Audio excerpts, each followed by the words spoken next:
I got kicked off the last one. I was trying to wait for Kateri, but I don't want to be too late. So let me. Oh, she just answered me. Okay. So let me pull up some of the stories. I'm really psyched about this. I felt like this would be a really cool way to kind of bring people together during this time. Even though I feel super awkward because I feel like I'm talking to myself. But I still wanted to do this because I thought it would be kind of fun. And we were trying to think of ways to incorporate Yang Gang creatives into our process. Oh my gosh. Okay. Now I'm live. I don't know. I suck at technology, guys. Okay. So I'm just waiting for Kateri. I think she's going to hop on. I'm not sure.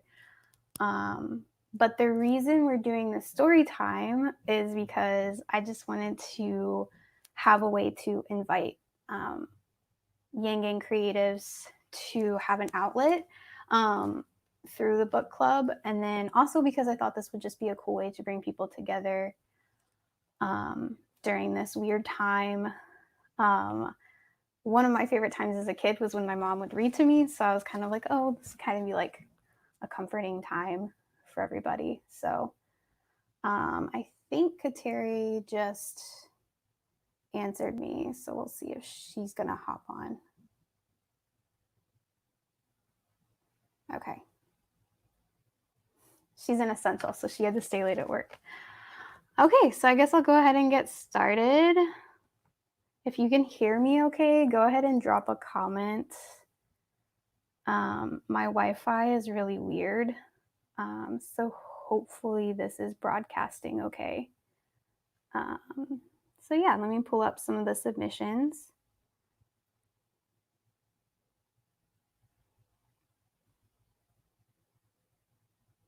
Okay, so we got 3 submissions from the Yang Gang. 2 of them are from one person, and then we have a poem submitted by someone else. And then I'm also going to be reading a story from our very own Kateri. So that'll be fun. Okay.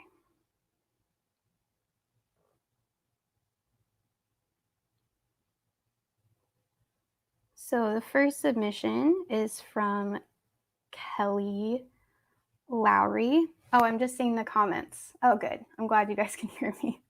I feel so awkward. Okay. So the first submission is by Kelly Lowry, and she did send in 2 submissions, so 2 short stories that they had written, and they wanted me to share that both of these were first submitted and published in the Celtic. Okay. And that is the Celtic Guide. Oh, sorry. At thecelticguide.com. So there's that little disclaimer. Okay.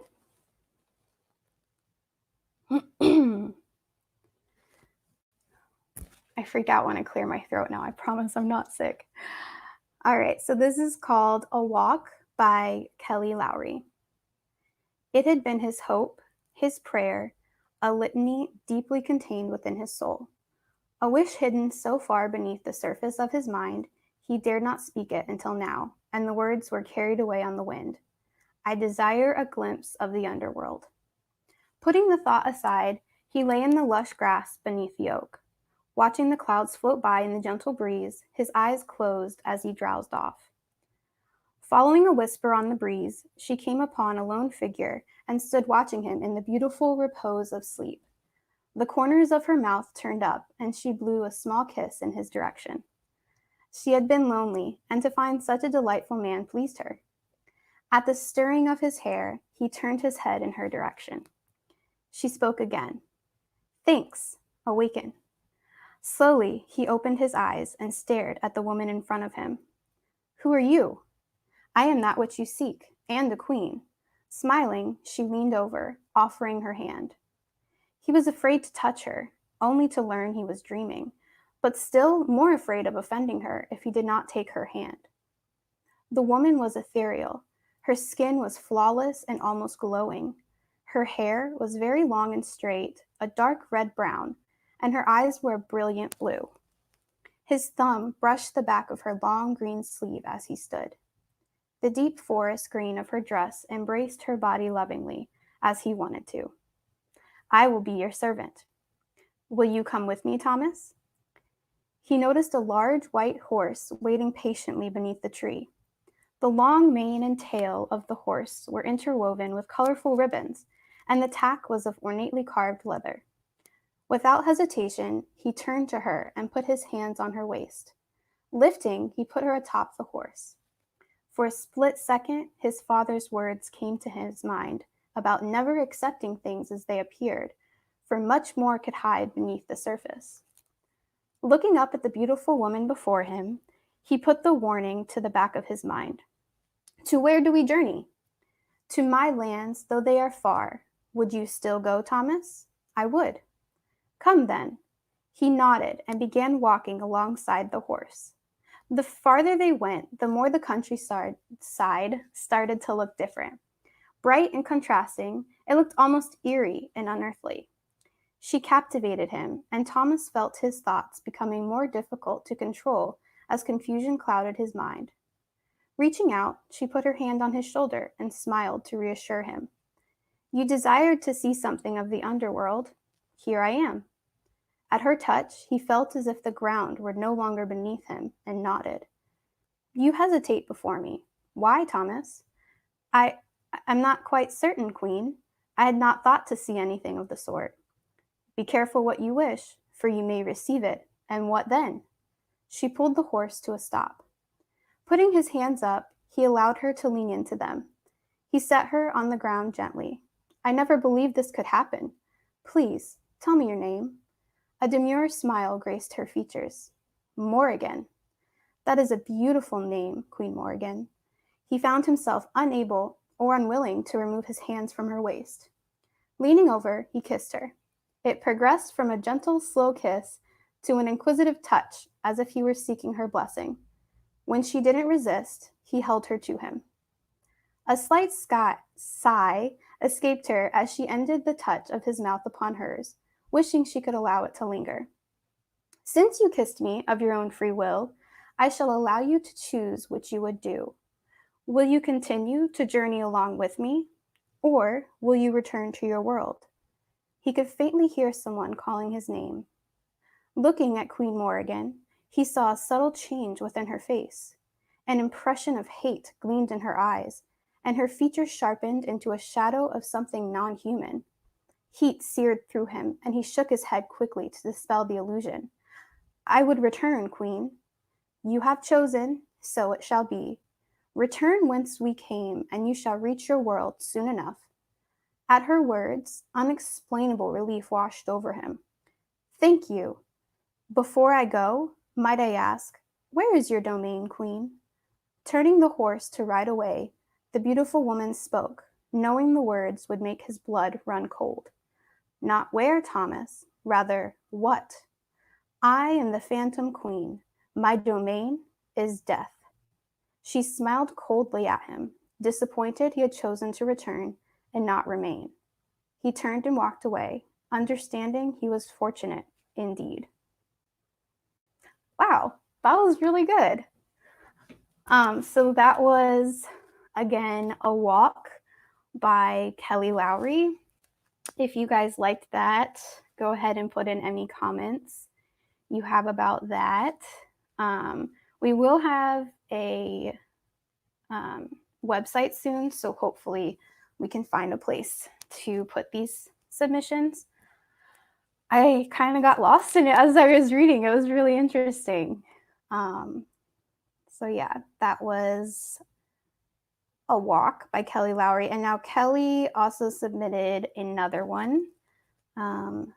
So let me go ahead and pull that one up.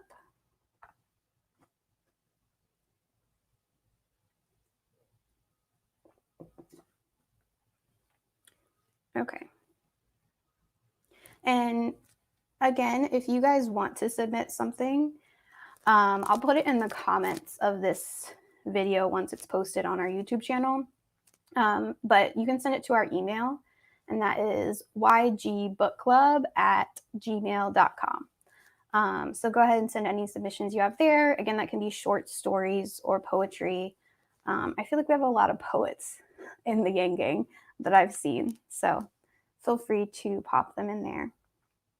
Okay, so this one is called A Cup of Toddy by Kelly Lowry. And again, they wanted me to share that this was submitted and published in the October 2014 issue of thecelticguide.com. Okay. A Cup of Toddy. The ringing of a telephone caught his attention. Then a screen door slammed behind the woman entering a nearby residence. Seeing a clear glass of golden liquid on a small table, he turned to wander along the sidewalk in that direction, unable to resist the temptation of discovering if it was what he believed it truly was. He turned to wander along the sidewalk. He was pleased at the shade cast over him by the large oak tree nearby and silently walked up the steps, giving a quick glance toward the door. He was safe for now. Resting the tool he carried against the side of the porch rail, he half listened to the conversation as he sat down on the swing. Reaching over, he picked up the warm cup and found it was indeed what he believed it was. Taking a deep drink, he relished the taste of whiskey, cloves, and lemon. A contented sigh escaped his lips as he stared down into the liquid, pleased with the contrast of sweetness from the brown sugar. He quickly drank the rest and set the glass down without a sound. Standing, he straightened his robes, adjusted his hood, and picked up his customary implement. With a sauntering stride along the sidewalk, he enjoyed the beauty of the chilly autumn day. Hearing a step on the porch while she was talking, the woman turned and looked out. Catching sight of a black-cloaked figure walking away, she gasped upon realizing who he was. With a casual wave in her direction, the personage continued on his way. Staring after death, she waited until he was out of sight before going to sit down shakily on the swing. Reaching over absent-mindedly, she noted the fresh cup of toddy that she'd just made was empty. So, the Grim Reaper liked her hot toddies. Interesting. She wondered if anyone would ever believe her. No, likely not. So that was a short one. But really good. I did read this one when they sent it in, and I thought it was really interesting. Kelly, you seem like you have kind of a dark writing style, and I dig it. I like that. I think I said this on some Twitter interactions that I've had, but I was an English major, and I did my senior project on Edgar Allan Poe because he was my favorite author. He still kind of is. Haven't read him in a while. But I really like that kind of dark gothic style. And whenever I would write like that, my teacher would get so mad at me. So I appreciate that, Kelly. Thank you for submitting that. If you guys do want to check that out, I think they are on the website that they mentioned, thecelticguide.com. Okay, we also had a poetry submission from James. So they said, I would love it if you would read my poem, Credit Where Cash is Due, on our story time. Thank you so much. You'll make my day. Ah. Okay, James, I'm going to read your poem.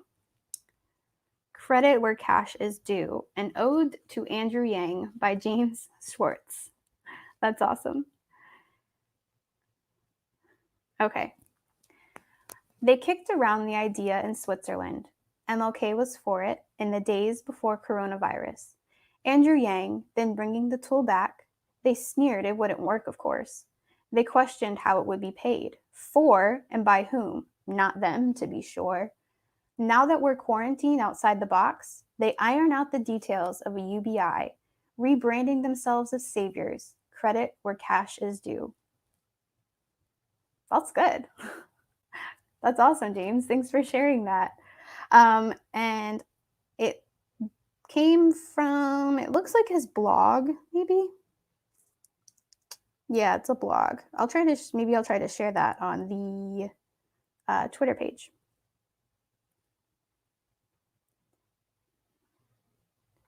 All right. Next up, I am going to read Kateri has a story published, I think, yes, a published story on the Painted Cave, and it is called Apple Turnover by Kateri Ransom.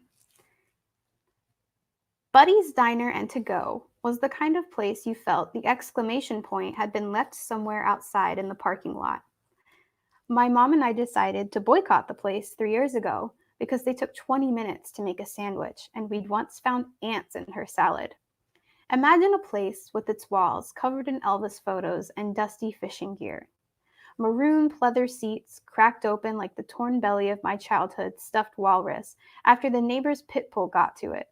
Blue carpet, stained like a giant black eye, and menus that were sticky even after you complained and they deigned to wipe them down. There was one problem to our stand against Buddy's, however: the roast beef sandwich. Naturally, there had been a reason we'd come to this shithole in the first place, and that was the roast beef sandwich on homemade sourdough bread with special sauce. If I had to bet, it was the only thing keeping them in business. After another long rehearsal at the theater, I decided there was nothing to be done for my unexpected craving but give in. I heaved the front door of Buddy's open. Beep beep, and all 6 pairs of meaty eyes in the room snapped up to me as I strode in and got whacked in the backside by the door's heavy spring. Damn, my shame at returning to this place made double with a potential bruise on my butt. I tried not to rub it. The bovine bodies of the restaurant goers made me feel minuscule, like the ballerina I was, a gazelle on the lion's turf. As the eyes shifted back to their plates, I pushed my sunglasses over my forehead and strode towards the guy waiting behind the cash register. Eyes on the prize, I told myself. Just get your sandwich and get out. The cashier guy had an unwashed kind of look that had nothing to do with dirt. An ill-fitting pot-belly ready to slide right off his otherwise lanky frame. Pale, freckled skin, as if he had the flu or a dying pet goldfish. Bright, grabbing eyes that unsettled me in a small but undeniable way, like a bad childhood memory staring you in the face, only now it's checking you out. This probably had more to do with him being high than an excitement to fix me a sandwich. His name tag read Arnold. Before he could get a word out, I said, "Hi, how are you? I'll have the roast beef sandwich, extra sauce, no onions, with a side of curly fries, and, a small vanilla shake." "Okay, and will that be for here or to go?" "To go." "Great. Your total will be, actually, can we just make that a lemonade?" "Certainly, miss. Anything else?" "No, just that." "All right, that'll be $8.35. Here's your order number, and I'll have that lemonade right out for you." There was a moment, as he was handing me my receipt, where his smile loosened into a grin that stretched across half his face. The particular angle of his lips, like a coy and childish wink, stirred in me a memory from a time before point shoes and opening nights, a time of playgrounds and who's kissing who. But most surprisingly, the way those lips fell across his face left me revolted, left me feeling as chapped and swollen as they were. Forcing myself to ignore this feeling, I dropped my eyes, took my receipt, and turned and made my way over to the nearest clean table. My choices weren't overwhelming. Within a couple minutes, cashier guy had my drink ready. "Here's your lemonade." He stretched his bony arm over the counter towards me with the charisma of an Olympian handing over the torch. To avert his gaze, I kept my eyes on my phone like I was in the middle of an important text, even though it was dead. After I grabbed my drink, I turned and made to walk back, but the front door went beep beep again, and in barged an old couple. I dodged them and sat back in my chair. "Hello, welcome to Buddy's Diner and To Go," chimed cashier guy behind me. "Can I interest you in our seasonal apple turnover special? Just $2.99 for a slice." "No thanks," said the man. "I'll have—" "What the hell?" I said to myself. "How come he didn't offer me the apple turnover special? I would have wanted one. $2.99. That's not bad. Does this guy think I wouldn't want it or something? Shit. He must have seriously looked at my ballet bun and développé ballet sweatshirt and thought, well, this skinny ballerina wouldn't want one, would she? Course not. Let's just skip that little detail. I mean, like she might be pushing it enough ordering anything other than a salad, right? God, what an asshole. I spied Mr. Ballerina's Don't Deserve Apple Turnover specials, putting the finishing touches on my roast beef sandwich, and skittered back up to the counter. He turned, and those eyes made my stomach quiver. Their stare now felt knowing, like he'd expected this all along, waiting for me to return in shame because of course I couldn't keep away from a buttery pastry filled with warm cinnamon apple filling. The thought slid down my tongue like a French kiss, and there I was again, roast beef sandwich with special sauce. I realized that during my inner turmoil, he'd said something to me. Here's your sandwich. Have a nice day. Come again soon. And then it hit me. Not have a nice day, but have a nice life. Have a nice life. Arnold Phillips Bukowski, the boy who ate paper and stuffed the dead worms that had washed up on the playground after a rainstorm in his pockets. The boy who'd asked me to marry him every lunch recess during the month of May. Now I remembered. He told me on the last day of fifth grade that he was going to a different school the next year, and I'd sneered, "That's great, have a nice life." He'd yelled for the whole playground to hear that my boobs were ugly and made me look like a fat ass, and I'd cried because they'd already gotten so big I'd chosen to wear a bra underneath my leotard during class, its lacy straps showing, despite the most conservative of cuts because of their inherently sheer nature. Not to mention, the boys who hooted and hollered whenever I played jumped rope. That knowing spark in his eyes made perfect sense now. He must have recognized me from the get-go. I was still taller than him, still walked with hips swaying and feet turned out, still had boobs I wished were smaller because even though I'd technically grown into them, they were large enough the performance tutus I shared with the other girls had to be altered regularly to fit me. I deflated. My carefully hewn posture dismantled itself, and I felt naked. I was suddenly aware of how much Arnold Phillips Bukowski disgusted me, despite the passing of time. How much he'd become the exact piece of flimsy, greasy nothing I would have expected him to become. And me, here I was getting a roast beef sandwich that, at age 26, I hoped my mom would never find out about. How much did I surprise him? I suppose that was why he hadn't offered me the apple turnover special. I didn't take the sandwich. Instead, I leaned forward on the counter, my arms spread and supporting me like my mom used to do when she confronted my teachers about my poor casting in recitals.